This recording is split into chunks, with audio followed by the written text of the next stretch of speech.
Before a natural disaster hits, what do? You run to the store and load up on food, water, and batteries, of course. Something similar is happening in central Arizona with water as a serious drought looms on the horizon. In recent years, cities, municipalities, tribes, and industries have been upping their orders from the Central Arizona Project, which is responsible for transporting water through 336 miles of pipelines and canals from Lake Mead on the Colorado River to Maricopa, Pima, and Pinal counties. Arizona cities are using the larger orders to stockpile water ahead of potential future cuts, which are being negotiated as part of Arizona's Drought Contingency Plan, DCP. We've known for several years that DCP was potentially coming, and we were going to face potential shortages and cuts, said Cynthia Campbell, water advisor for the city of Phoenix.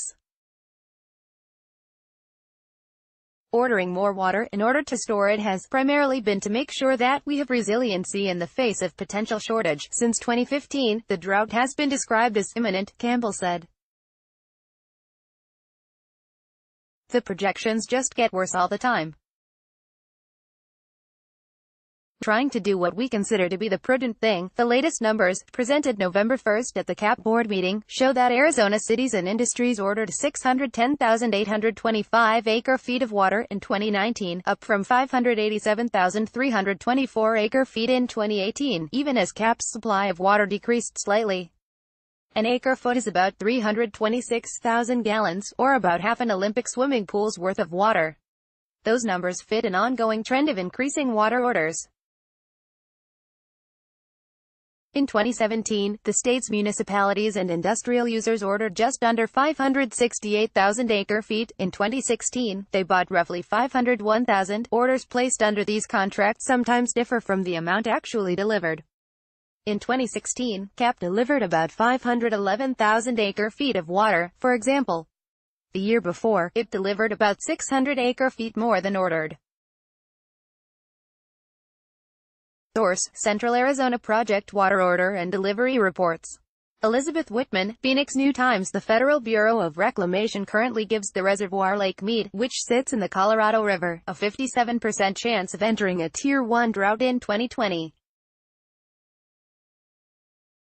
That designation kicks in if Lake Mead's level drops below 1,075 feet above sea level. As of Friday, lake levels stood 3.5 feet above that. For the third year in a row, Phoenix has ordered its full allocation of Colorado River water, 186,557 acre-feet per year, according to Campbell. Those numbers cannot be explained by growing consumer demand. Demand has been fairly flat over the past, at least since the recession, if not before, said Campbell. Even as the population grew, water consumption in Phoenix dropped sharply from around 345,000 acre-feet in 2007 to about 310,000 acre-feet in 2008. It rose and fell for the next few years, ending around 300,000 acre-feet in 2014, the last year available from City of Phoenix data. The Colorado River is not Phoenix's sole supply of water. It also draws from the Salt River Project, groundwater from the city's wells, and reclaimed, i.e. recycled, water. The city now stores about 58,000 acre-feet, or just under one-third of its annual CAP allocation, underground. Water banking, as the process is known, can be done by actively injecting water through wells and into aquifers underground. Phoenix owns several such wells in the northern part of the city.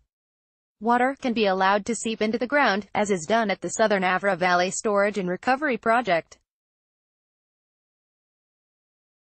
Enormous basins, several football fields large, sit over ancient stream beds known as paleo channels, allowing water to travel underground.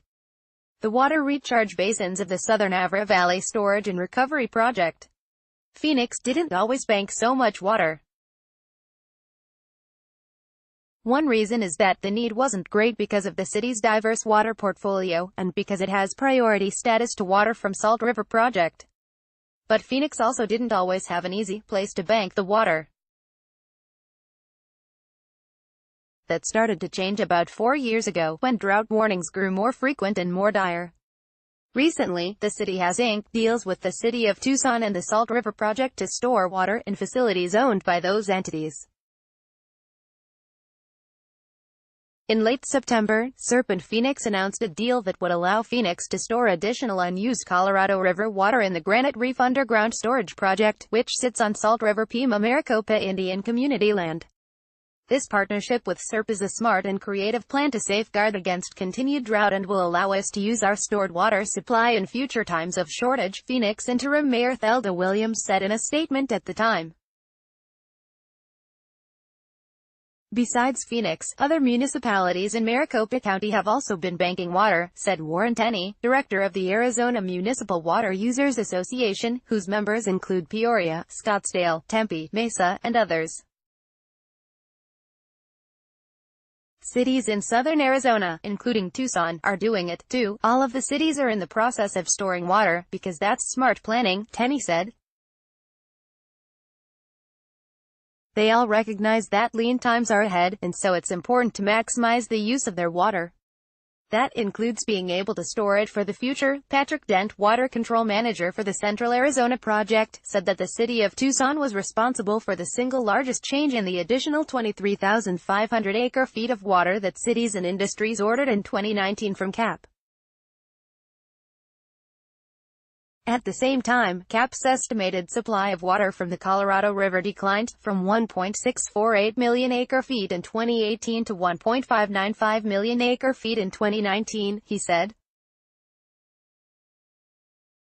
Part of this has to do with the ongoing drought negotiations, which stakeholders are supposed to agree upon by the end of November. We are setting some aside for potential mitigation for the DCP negotiations, Dent told the CAP board Thursday. In 2018, the Central Arizona Project made 43,000 acre-feet of water available from Lake Pleasant, into which it pumps water during the fall and winter and from which it releases water in the spring and summer. In 2019, there's not as much water going into Lake Pleasant, Dent said.